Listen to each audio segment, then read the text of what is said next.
On today's Mega News, Mega Man Battle Network has activated the Soul server and hit all of us with a wave of nostalgia and feels, while showing us the true meaning behind the words, no matter what, we're always connected. Grab the tissues and legs go.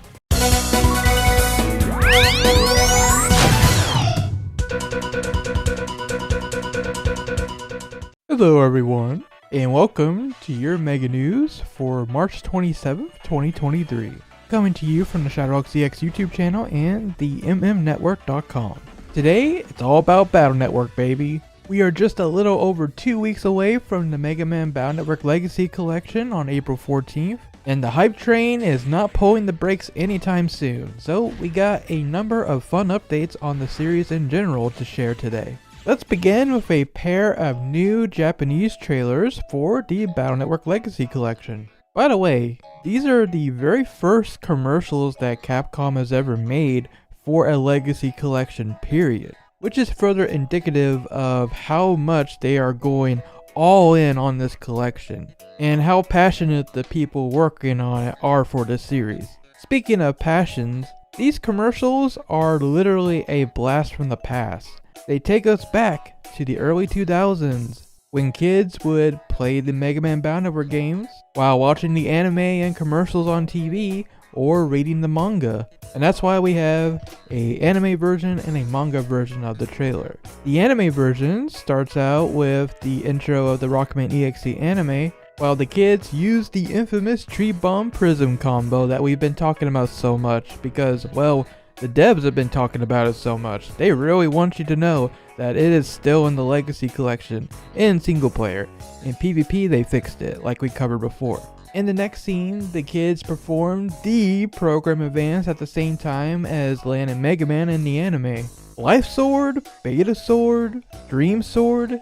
What's that? It's the program advance, at least according to NT Warrior. But anyway, this commercial definitely hits the right nostalgic notes. I actually had a similar experience to this myself as a kid back in the day, having a sleepover at a friend's house, playing Mega Man Battle Network 3, doing the post game, while watching NT Warrior on TV when it was on Saturday morning in Kids WB. Although the commercial is gravitated towards the Japanese audience, for those of us that were there back in the 2000s, the feelings and memories are universal. This was basically how it was, and boy was it some good times. And hey, as the end of the trailer shows, thanks to the recent NT Warrior Twitch marathon and the episodes being uploaded to YouTube, now you can watch the EXE anime and play the games when the collection comes out. So whether you're taking a trip down memory lane like we are, or you are getting into the series for the first time, there's never been a better time to experience this wonderful little series, and really, I just hope you guys love it as much as we do. More on the NT Warrior stuff later, but for now let's get on to the manga trailer, and that is a good game choice because it does represent the peak of the Battle Network fever back then. Meanwhile, they're checking out the manga. Oh my god, Base is so cool. And hey, there's a lotto code in the Coral comic. I wonder what it is. Oh my god, the Salamander battle chip. Okay, I'll be honest, I didn't do the lotto code that much as a kid back then until the advent of the internet, and then I just looked it up on GameFAQs. But that's probably because in Japan they had more physical products going on that just had the lotto codes inserted into them. Still, it's another nice, heartwarming trailer, just taking us back to the good old days. Not much new here in terms of Battle Network Legacy Collection news, but I think it's the thought that counts, and shows the intentions behind the Legacy Collection, reconnecting old fans and connecting new ones into this EXE family we got going on over here. And believe me, there's more feels where that came from. But first, I want to take a moment to discuss the Mega Man NT Warrior Twitch Marathon. It just took place this past week, starting March 21st to March 24th, going for about 8 to 9 hours or so in the middle of the day. So the first 2 days was all about that first season with the N1 Grand Prix tournament into the Gospel arc. Oh, I'm sorry, I mean the Grave arc. In terms of the content itself, it's pretty much business as usual. It's NT Warrior as we remember it. With all the puns, the censorship, the cutscenes and episodes, and of course the name changes. I love Motanic Man, don't you? But more importantly, it's nice to hear Andrew Francis as Mega Man again. And just a reminder, he will be reprising his role in the Legacy Collection. Yeah, baby! But yeah, it's pretty much the same. Although they did air the episodes in Japanese release orders, so even some of the episodes that didn't get dubbed until way later made their way back to the front of the pack in order, which is nice. So if you were watching the marathon, you noticed that Lan's voice was changing a few times throughout the first 10 or so episodes. That's because Brad, you know, the guy who voiced Light Yagami in Death Note, didn't take over the role as Lan's voice actor until well into the N1 Grand Prix arc. But he did end up dubbing some of the episodes, like the one where Iceman debuted, but they didn't dub that episode until after the Grave arc, so that's why in the marathon, when you put it into Japanese order, you have Lan's voice fluctuating every so often. I still can't believe that Lan and Light Yagami share a voice. That's kind of cursed. And also, Hikari means light, so dang, what a connection. But then things get a lot more interesting when NT Warrior Access comes around. Day 3 of the marathon begins with the first episode of Rockman EXE Access? That's right, it was in Japanese, the original version, with official subtitles. The first time we have ever gotten official subs for the EXE anime. Quality wise, it's a literal translation of what's being said in Japanese, including some of the swearing, but they did change the names to their English counterparts back in NT Warrior to keep it consistent, I guess. So what's going on here? Why can't we just have the English dub? Well, we more or less got our answer towards the end of day 3 when the episodes all got uploaded to YouTube, and we found that yes, while all the other episodes are the English dub version of NT Warrior, only the first episode is still in Japanese subs. It looks like, whatever the reason, episode 1 of NT Warrior Access has been lost, which is ironic because there is another piece of lost NT Warrior Access media that did get recovered thanks to the whole marathon and YouTube uploads. And that is episode 30, Aquaman in Love, or Spoutman in Love if you prefer. That's another thing we'll get into in a second. So this episode was the debut of Aquasoul, Spoutsoul, however you want to say it, but it was only aired one time and never aired again. So this episode in particular itself has been lost media for a long time. But I guess something had to be sacrificed, equivalent exchange, right? So we got the Aquaman episode, but we lost the first episode. I always did remember that the first episode of NT Warrior Access was odd in the fact that they used the previous season's intro as opposed to the Access intro that didn't start until episode 2.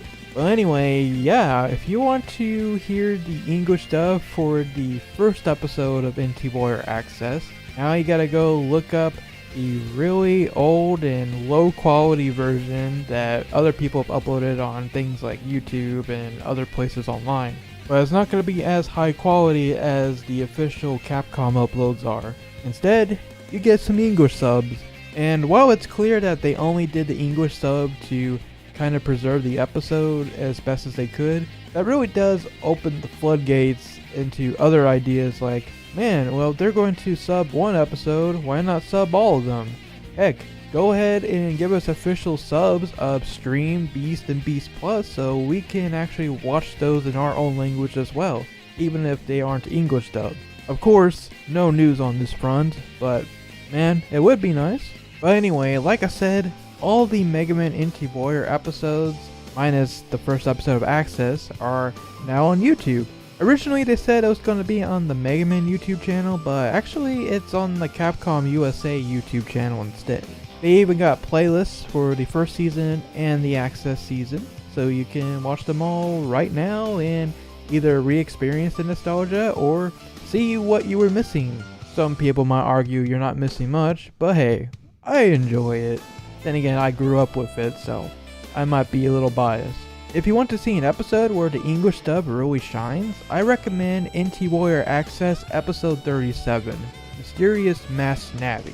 Specifically the scene where Chad and Raul dressed up in these goofy outfits with the afros and everything, pretending to be Nebula agents in order to challenge Lan to a net battle, with the goal of showing him that his new PET doesn't exactly make him invincible. And during this scene, you can tell the dub actors were having a ton of fun with this.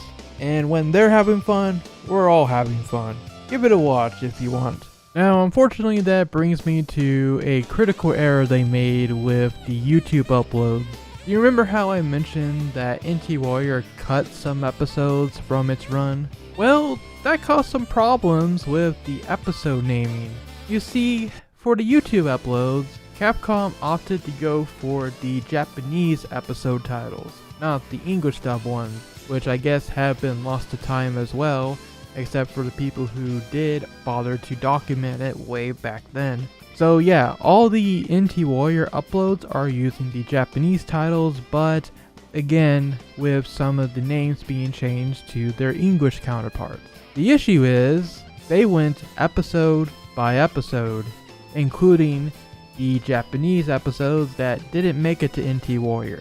So you get some weird ones where episodes are just outright named incorrectly, because when they get to the cut episodes, they keep the name, but now everything's out of order because the episode doesn't exist in NT Warrior. And that causes the naming scheme to go out of sync, creating even more mismatched episode titles. One example is NT Warrior Access episode 43. It's titled Koma no Mago Topping Grandson.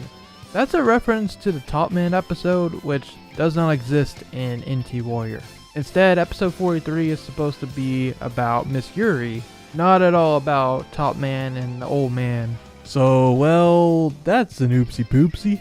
They probably should have had someone double check that before going live. And at the time of this recording, they still haven't fixed it. I guess they just don't care at this point. After all, similar to the Japanese uploads, this is not a permanent thing. The Japanese episodes are going away at the end of May. Meanwhile, NT Warrior is going away after September 20th, 2023. So you only got a few short months to consume all this EXE content, and then it's going away again forever. Hopefully they do a Blu-ray release or something along those lines so they can be preserved officially. But, once again, for now anyway, it's up to us fans to preserve it ourselves. Especially in the case of NT Warrior Access, these are the highest quality versions of these episodes to date. Mostly because what we had before were just recordings from the Kids WB airings with the Kids WB logo slapped on it. But these YouTube uploads are clean versions, so yeah, I highly recommend not letting these become lost media as well. That's pretty much all I have to report on the whole anime situation. It was a lot of fun going down memory lane with all these episodes and tuning into the marathon, watching everyone's reactions to things like the intros, the Legacy Collection trailers with the awesome music, and many more memorable moments throughout the anime. It seemed like everyone that tuned in had a lot of fun, and that's awesome. Were you there for the NT Warrior Twitch marathon? And what were your favorite moments? Let us know in the comments. Meanwhile, I'll provide a link in the description for the NT Warrior YouTube uploads. Now, I did say earlier that we have one last wave of feels coming your way, and here it is. In commemoration of the release of Mega Man Battle Network Legacy Collection, Ryo Takamasaki himself has released a brand new Mega Man Battle Network manga chapter. And I'm not gonna lie, I almost teared up pretty hard at the end of this one. Oh, and by the way, for the very first time, we got an official English version of this manga at the same time as the Japanese release. Holy cow. Well, anyway, you can check this out right now on the Mega Man EXE official website, and it's titled Mega Man Battle Network, the 20-year reunion. As the title implies, this chapter takes place after the time skip at the end of Mega Man Battle Network 6, where we find Lan Hikari and Mega Man trying to plan a reunion with everyone from Dintech Academy, including Chad and Proto Man, who's like, bro, I didn't even go to Dintech Academy, what you on about? The chapter starts out quite humorously, as we get a glimpse to the lives of Chad, Yai, and Dex after the time skip, as Mega Man desperately tries to convince them to come to the reunion just to get told, I'll go if I can. And yeah, even as Mega Man himself says, when someone tells you that, they probably don't want to go. And as for Mail, well, she's married to Lan now, and they have a son named Patch. And guess what? He's pretty much exactly as Lan was back in the day. And he's got a net battle tournament coming up, so she's going to go see that. Which means most likely nobody's coming to this reunion. Meanwhile, Mega Man reminisces about the good old days. It's like, man, Lan hasn't really used me for anything lately. I wish I could do something again, like a cool net battle, like back then. But here comes reunion day, and Lan has a surprise. A first generation PET, and he's like, hey Mega Man, you want to jump in? Oh heck yeah, dude. But then suddenly viruses attack the reunion, and Lan is like, screw it. Let's do some virus busting, like the good old days. Then suddenly out of the woodworks, Yai, Dex, Mail, and Chad come to back up Lan for one last net battle together. We even have his son Patch come to cheer on Mama and Papa. This isn't the first time that Patch has got an official design, but it's cool to see another official representation of Patch, especially in manga form. Now we just need to see what Mega Man Jr. looks like. And yes, that is his NetNavi's name according to Lan's diary entries back in Mega Man Star Force 2. But yeah, this is the part where you start to tear up a little. Like, everyone's back together after 20 long years. All that time, and they all still care about each other so much. And they say it themselves. Nothing can keep us apart. Nothing can change the special bond that we share. And of course, the Legacy Collection motto, no matter what, we're always connected. And that is what the words essentially mean. No matter how much time passes, no matter how far apart physically we are, as long as we still share our bonds, we're always going to be connected. If nowhere else, then through the internet. We all got our own paths and careers to follow, but at the end of the day, we still got this special series to share with each other. And when the time comes, we can always reconnect with those old cherished memories and our good friends around us. That's the feelings coming from a veteran of the series, but for a lot of people, when Mega Man Battle Network Legacy Collection comes out, there's going to be a lot of people that are going to be playing these games for the very first time. There's already a lot of people that have told me that, yeah, I never played these games before, but I want to when the collection comes out. So I'm saying, it's not just going to be us old farts playing, it's going to be a whole new generation of kids and adults experiencing these for the first time. And again, I just hope you guys have a lot of fun. Whether you are reconnecting or connecting for the first time, let's make some new memories together that we can cherish forever with this collection. Anyways everyone, that's all I got for today's Mega News. Thank you all so much for watching. Be sure to stay tuned to ShadowRockZX for more on Mega Man Battle Network Legacy Collection and all things Mega Man, of course. Oh, and if you are thinking of pre-ordering the Battle Network Legacy Collection, especially on Steam, I have a Nexus.gg store now at nexus.gg/ShadowRockZX, where you can pre-order the Battle Network Legacy Collection and even purchase some of the other Mega Man games that are on Steam. And the best part is, a small part of the proceeds support this very channel. Thanks to Capcom creators for setting that all up for us, so that you guys can support Capcom and us over here at the channel at the same time. I'll have a link to that in the description below if you are interested. And continuing the topic of support, I want to thank all of our ShadowRockZX channel members, including SA class supporters Alan Reyes, X Black, Aversatrix, Spazer, GA class supporters Adrian Cauldron and Austin Buford, and our Ultimate Hunter class supporters LML123 and Vile Syndrome. Thank you all so much once again, and well, we're logging out for now, but soon it'll be time once again to jack in and power up. So until then, rock on, and remember, no matter what, we're always connected.